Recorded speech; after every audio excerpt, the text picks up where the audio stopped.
तो ये प्रश्न आप सभी के लिए महत्वपूर्ण है। आपको ये ध्यान देना है कि प्रश्न क्या है। यहाँ पर राष्ट्र प्रेरणा स्थल में कितने लोगों की मूर्तियां लगाई गई हैं जो राष्ट्र के लिए क्या है, प्रेरणा है, और राष्ट्र प्रेरणा स्थल इसीलिए इसका नाम रखा गया है। तो यहां पर एक एक करके हम पॉइंट पूरी डिटेल के साथ समझेंगे। तो देखिएगा, 25 दिसंबर 2025 को प्रधानमंत्री नरेंद्र मोदी ने किस राज्य में राष्ट्र प्रेरणा स्थल का उद्घाटन किया? गुजरात में, मध्य प्रदेश, उत्तर प्रदेश या फिर बिहार? तो कहां पर प्रधानमंत्री नरेंद्र मोदी जी के द्वारा राष्ट्र प्रेरणा स्थल का उद्घाटन किया गया है? ध्यान, लखनऊ है, बिल्कुल सही जवाब है, यूपी लखनऊ। देखिए, यूपी लखनऊ में राष्ट्र प्रेरणा स्थल का उद्घाटन किया है किसने? प्रधानमंत्री नरेंद्र मोदी जी ने। आइए एक एक करके यहां पर समझते हैं राष्ट्र प्रेरणा स्थल के बारे में। देख लीजिएगा, ये देखिएगा राष्ट्र प्रेरणा स्थल, यहां पर 3 लोगों की मूर्तियां लगी है। अटल बिहारी वाजपेयी जी हैं, और कौन कौन है आपके, ठीक है, और कौन कौन है? पंडित दीनदयाल उपाध्याय जी हैं और श्यामा प्रसाद मुखर्जी हैं। ये 3 लोगों की मूर्तियां लगी हैं। पूर्व प्रधानमंत्री भारत रत्न अटल बिहारी वाजपेयी की 101वीं जयंती के अवसर पर लखनऊ में यहां पर राष्ट्र प्रेरणा स्थल का उद्घाटन किया गया। कहां पर? लखनऊ में। और प्रधानमंत्री नरेंद्र मोदी जी ने 11 सालों से अपनी सरकार समाज के हर नागरिकों के कल्याण के लिए कड़ी मेहनत कर रही है और बिना किसी भेदभाव के उन्हें सभी योजनाओं का लाभ दे रही है। यह उचित शासन और सच्ची धर्मनिरपेक्षता का परिचायक है। बिल्कुल। आगे देखिएगा, यहां पर देखिएगा ये आपका कितने एकड़ में बना हुआ है, कितने करोड़ रुपए यहां पर लगे हुए हैं, कितने लोगों की मूर्तियां हैं, सब यहां पर समझिएगा। देखिएगा, राष्ट्रीय प्रेरणा स्थल को ऐतिहासिक राष्ट्रीय स्मारक और स्थायी राष्ट्रीय महत्व के प्रेरणादायक परिसर के रूप में विकसित किया गया। और राष्ट्र प्रेरणा स्थल में एक अत्याधुनिक क्या है, संग्रहालय है, म्यूजियम यहां पर बनाया गया है, जिससे कमल के आकार की संरचना में डिजाइन किया गया है। ये राष्ट्र प्रेरणा जो स्थल है वहां पर एक म्यूजियम बनाया गया है जो किस आकृति का है? कमल की आकृति का है।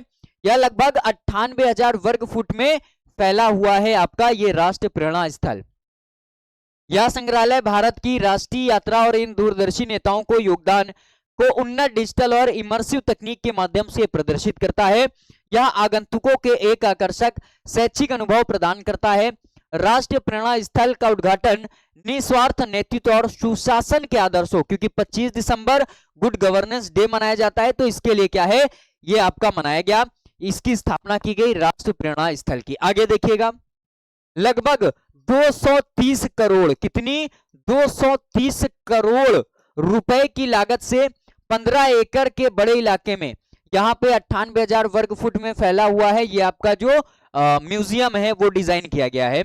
और 65 एकड़ के ये पूरे आपके जो एरिया है यहाँ पर राष्ट्र प्रेरणा स्थल आपका फैला हुआ है। और यहाँ पर देखिएगा, यह नेतृत्व मूल्यों, राष्ट्रीय सेवा, संस्कृत चेतना, लोगों को प्रेरणा देने के लिए डॉक्टर श्यामा प्रसाद मुखर्जी, 3 नाम है आपको ध्यान रखना है, डॉक्टर श्यामा प्रसाद मुखर्जी, पंडित दीनदयाल उपाध्याय और पूर्व प्रधानमंत्री अटल बिहारी, ठीक है, अटल बिहारी वाजपेयी जी की यहाँ पर क्या है, मूर्तियां हैं, ये स्थापित की गई हैं, ये आपको ध्यान रखना है। 3 लोगों की मूर्तियां हैं। अब आइए एक एक करके इस प्रेरणा स्थल में जो लोग हैं उनके बारे में हम समझते हैं। सबसे पहले यहां पर समझिएगा डॉक्टर श्यामा प्रसाद मुखर्जी, आपके सामने ये डॉक्टर श्यामा प्रसाद मुखर्जी की इमेज है। यहां पर समझिएगा डॉक्टर श्यामा प्रसाद मुखर्जी जन्म 6 जुलाई 1901 में और इनकी मृत्यु कब हो जाती है? 23 जून 1953 में इनकी मृत्यु हो जाती है। आगे समझिएगा, अब इनके बारे में 5 पॉइंट के आधार पर हम समझेंगे। प्रारंभिक जीवन, आपका शारीरिक शिक्षा, शारीरिक इनका क्या है, राजनीतिक करियर क्या रहा, ये सभी 4 से 5 बिंदुओं के आधार पर हम इसको समझेंगे। देखिएगा, डॉक्टर श्यामा प्रसाद मुखर्जी भारत के एक महान राजनेता, शिक्षाविद और कौन थे? बैरिस्टर थे। वे भारतीय जनसंघ, जो बाद में भारतीय जनता पार्टी या बीजेपी बनती है, इसके संस्थापक थे। कौन? तो डॉक्टर श्यामा प्रसाद मुखर्जी। तो भाई यहां पर राष्ट्र प्रेरणा स्थल, इसका जो निर्माण किया गया है वो किससे प्रेरित है? वो आपके बीजेपी के जो संस्थापक हैं उनकी वहां पर मूर्ति लगाई गई है, जो आपके जनसंघ था उसकी। तो देखिए, महत्वपूर्ण जानकारियां देखिए, प्रारंभिक जीवन और शिक्षा के बारे में जानते हैं। इनका जन्म 6 जुलाई 1901 में कलकत्ता, अब क्या है कोलकाता में हुआ था। पिता कौन थे? सर आशुतोष मुखर्जी, प्रख्यात ये क्या थे? शिक्षाविद थे। और शिक्षा 1934 में केवल 33 वर्ष की आयु में कलकत्ता विश्वविद्यालय के सबसे युवा ये कुलपति बनाए गए, वाइस चांसलर बने। कौन?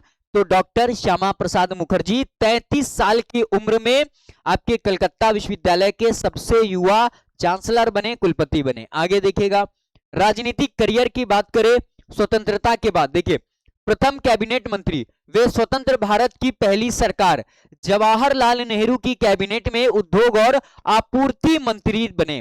कौन? आपूर्ति और उद्योग मंत्री बने। इस्तीफा दिया 1950 में, नेहरू लियाकत समझौते के विरोध में इन्होंने क्या है? इस्तीफा दे दिया था। और जंग संघ की स्थापना की कब? 21 अक्टूबर 1951 को उन्होंने भारतीय जनसंघ की स्थापना की, जो आज बीजेपी का पूर्व रूप है, मतलब वर्तमान में नाम क्या है? भारतीय जनता पार्टी है। ठीक है, आगे बढ़िएगा। आगे देखिएगा, कश्मीर मुद्दा और अनुच्छेद 370 महत्वपूर्ण है, डॉक्टर श्यामा प्रसाद मुखर्जी जी से जुड़ा हुआ है, ये आपका देखिएगा। डॉक्टर मुखर्जी सबसे बड़ा योगदान कश्मीर को भारत का अभिन्न अंग बनाने में इनका महत्वपूर्ण योगदान रहा। और उन्होंने नारा दिया था, एक देश में दो विधान, दो प्रधान और दो निशान नहीं चलेंगे। मतलब एक अगर भारत देश है तो एक ही निशान रहेगा, हमारे देश का जो तिरंगा है भारत, वही तिरंगा रहेगा, कोई आपका कश्मीर अलग देश नहीं बनेगा। तो एक देश, देखिए एक देश में दो विधान, दो प्रधान और दो निशान नहीं चलेंगे। विधान का मतलब कानून, प्रधान का मतलब अलग अलग। मान लीजिए भारत का प्रधानमंत्री अलग, अगर वो क्या है अलग आपका देश बनता तो वहां के भी प्रधानमंत्री अलग होते, हमारा ही देश रहता। तो ये क्या है? नारा दिया था आपके डॉक्टर श्यामा प्रसाद मुखर्जी जी ने। उस समय जम्मू कश्मीर का अपना अलग झंडा, अलग संविधान, अलग प्रधानमंत्री होता था। और परमिट सिस्टम का विरोध, उस समय भारतीयों को कश्मीर जाने के लिए परमिट लेना पड़ता था। डॉक्टर मुखर्जी ने इस नियम को तोड़ते हुए बिना परमिट के कश्मीर में प्रवेश किया, ये आपको ध्यान रखना है। अगला पॉइंट देखिएगा, गिरफ्तारी और बलिदान। 1953 में जब उन्होंने क्या है बिना परमिट के कश्मीर में प्रवेश किया, तो शेख अब्दुल्ला की सरकार के द्वारा उनको गिरफ्तार कर लिया गया। और 23 जून 1953 को हिरासत के दौरान रहस्यमयी परिस्थितियों में उनकी मृत्यु हो जाती है। देखिए आपके कहां जाते हैं? जम्मू कश्मीर जाते हैं। और जम्मू कश्मीर में शेख अब्दुल्ला की सरकार थी जिन्होंने उनको वहां पर गिरफ्तार किया। और 23 जून 1953 को इनकी मृत्यु हो जाती है। और आज भी कई लोग क्या है ये अनसुलझा रहस्य मानते हैं इनकी मृत्यु का। आगे देखिएगा, विरासत क्या है? यहां पर उन्होंने सांस्कृतिक राष्ट्रवाद और अखंड भारत का प्रखर समर्थक माना जाता है डॉक्टर श्यामा प्रसाद मुखर्जी को। कोलकाता पोर्ट का नाम बदलकर श्यामा प्रसाद पोर्ट या श्यामा प्रसाद मुखर्जी पोर्ट कर दिया है, ये आपको ध्यान रखना है। देखिए कोलकाता में इनका जन्म हुआ था और कोलकाता विश्वविद्यालय के सबसे युवा क्या है चांसलर रहे, वाइस चांसलर। तो ये आपको ध्यान रखना है, कोलकाता जो पोर्ट था इसका नाम भी इन्हीं के नाम पर फिर रखा गया, श्यामा प्रसाद मुखर्जी पोर्ट। आगे बढ़े, आगे देखिएगा क्या इंपॉर्टेंट है, पंडित दीनदयाल उपाध्याय। पंडित दीनदयाल उपाध्याय जी की भी मूर्ति राष्ट्र प्रेरणा स्थल पर लगी हुई है। तो यहां पर देखिएगा इनके बारे में समझते हैं। पंडित दीनदयाल उपाध्याय, पंडित दीनदयाल उपाध्याय भारतीय राजनीति और विचार जगत के एक ऐसे स्तंभ थे जिन्होंने एकात्म मानववाद और अंत्योदय जैसे विचारों की नींव रखी। वे भारतीय जनसंघ के संस्थापक सदस्यों में से एक थे। याद रखिएगा, आपके डॉक्टर श्यामा प्रसाद मुखर्जी भारतीय जनसंघ के संस्थापक और आपके पंडित दीनदयाल उपाध्याय ये भारतीय जनसंघ, अब क्या है बीजेपी, इसके क्या है संस्थापक सदस्यों में से एक थे। प्रारंभिक जीवन और शिक्षा देखिएगा, जन्म 25 सितंबर 1916 को मथुरा के पास नगला चंद्रभान गांव में हुआ। और उनका परिवार देखिएगा, इनका जन्म याद रख लीजिएगा, मथुरा उत्तर प्रदेश के पास में नगला चंद्रभान गांव है, वहां पर पंडित दीनदयाल उपाध्याय जी का जन्म होता है। परिवार, उनके पिता का नाम भगवती प्रसाद और माता का नाम राम प्यारी था। बचपन में ही माता पिता का साया उड़ गया, जिसके कारण इनका जीवन संघर्षों में बीता। शिक्षा की बात करें, वे पढ़ाई में अत्यंत मेधावी थे। पिलानी, आगरा और प्रयागराज से शिक्षा प्राप्त की। बीए एवं बीटी परीक्षाओं में स्वर्ण पदक, गोल्ड मेडल इन्होंने क्या है प्राप्त किया, वे धोती कुर्ता टोपी और सादा जीवन क्या है जीते थे। आगे देखिएगा, ठीक है, आगे देखिए इनके बारे में। राजनीतिक जीवन की अगर बात करें पंडित दीनदयाल उपाध्याय जी के बारे में, तो आरएसएस से इनका जुड़ाव रहा। छात्र जीवन से ही वे राष्ट्रीय स्वयंसेवक संघ आरएसएस इसके संपर्क में आए और 1942 में इसके प्रचारक बन गए। जनसंघ की स्थापना 1951 में डॉक्टर श्यामा प्रसाद मुखर्जी के साथ मिलकर भारतीय जनसंघ की नींव रखी। किसने? तो याद रखिएगा, भारतीय जनसंघ की नींव आपके रखी थी डॉक्टर श्यामा प्रसाद मुखर्जी, और सहयोग किसने दिया था? पंडित दीनदयाल उपाध्याय जी ने। कुशल संगठनकर्ता, वे जनसंघ के पहले महासचिव बने और लंबे समय तक इस पद पर रहे और संगठन को मजबूत बनाने में उनकी भूमिका आर्किटेक्ट जैसी थी। ठीक है।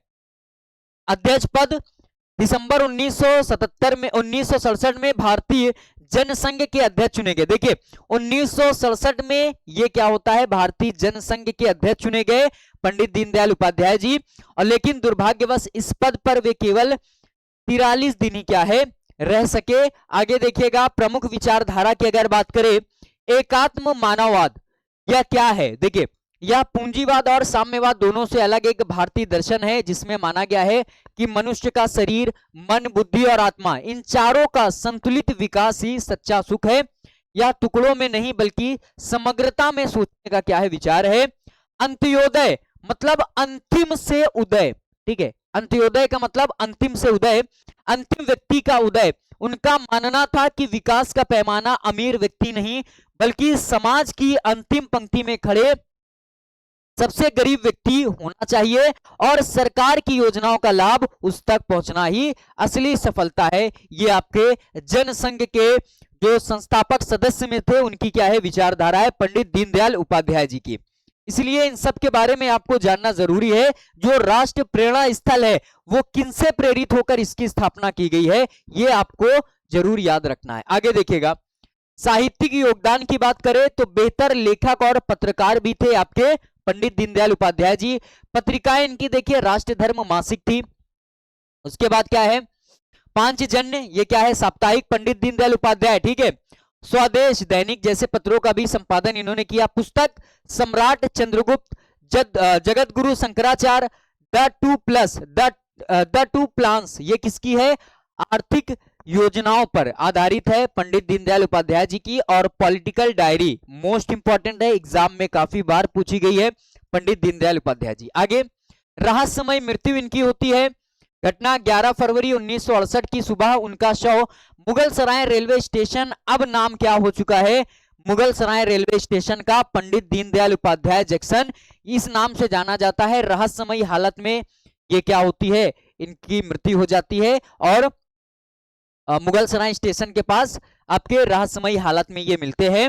वे लखनऊ से पटना जा रहे थे लेकिन रास्ते में उनकी मृत्यु हो गई, और इस घटना की जांच सीबीआई और कई आयोगों ने की, पर यहां पर स्पष्ट नहीं हो पाया कैसे इनकी मृत्यु हुई। आगे देखिएगा, आगे देखिएगा यहां पर विरासत और सम्मान की बात करें पंडित दीनदयाल उपाध्याय जी के बारे में। मुगल सराय जंक्शन, जिसे अब क्या है पंडित दीनदयाल उपाध्याय जंक्शन नाम कर दिया है।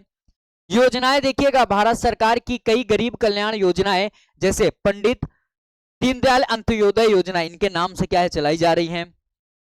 राष्ट्र प्रेरणा स्थल देखिएगा 25 दिसंबर 2025 में यहां पर भव्य प्रतिमा और संग्रहालय वाले राष्ट्र प्रेरणा स्थल का उद्घाटन किया गया है, जहां पर इनकी मूर्ति स्थापित की गई है, ये आपको ध्यान रखना है। आगे देखिएगा, अटल बिहारी वाजपेयी, भारत रत्न अटल बिहारी वाजपेयी। ठीक है,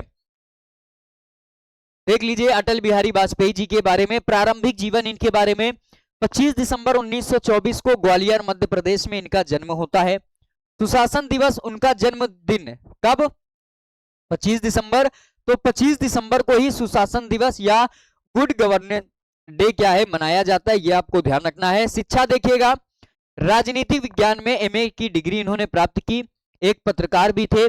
राष्ट्र धर्म, पांचजन और वीर अर्जुन जैसी पत्रिकाओं का भी इन्होंने भी संपादन किया। राजनीतिक सफर की बात करें, 3 बार देश के प्रधानमंत्री रहे आपके कौन? तो अटल बिहारी वाजपेयी जी। देखिएगा पहली बार 1996 में ये देश के प्रधानमंत्री बनते हैं। मात्र 13 दिन के लिए देश के प्रधानमंत्री रहे। दूसरी बार 1998 से 1999 ये प्रधानमंत्री बने, मात्र 13 महीनों के लिए प्रधानमंत्री बने। तीसरी बार 1999 से 2004 में, और पहले गैर कांग्रेसी ये प्रधानमंत्री रहे जिन्होंने अपना 5 वर्ष का कार्यकाल पूरा किया। 1999 से 2004, ये आपको ध्यान रखना है। आगे देखिएगा, ठीक है। प्रमुख उपलब्धियां और ऐतिहासिक निर्णय। पोखरण परमाणु परीक्षण 1998, उनके नेतृत्व में भारत ने पोखरण में 5 भूमिगत परमाणु परीक्षण किए और भारत को एक परमाणु शक्ति संपन्न राष्ट्र घोषित किया गया, यह आपको ध्यान रखना है। कारगिल का युद्ध होता है 1999 में पाकिस्तान के खिलाफ। ऑपरेशन विजय के जरिए कारगिल युद्ध में भारत को शानदार जीत दिलाई। पीएम कौन थे? अटल बिहारी वाजपेयी जी। आगे, स्वर्णिम चतुर्भुज योजना, यहां पर भारत के 4 महानगरों, दिल्ली है, मुंबई है, चेन्नई है, आपका कोलकाता है, ये क्या है? राजमार्ग, क्या है? आपके परियोजनाओं का शुरुआत की गई, इन क्षेत्रों को आपस में जोड़ा गया।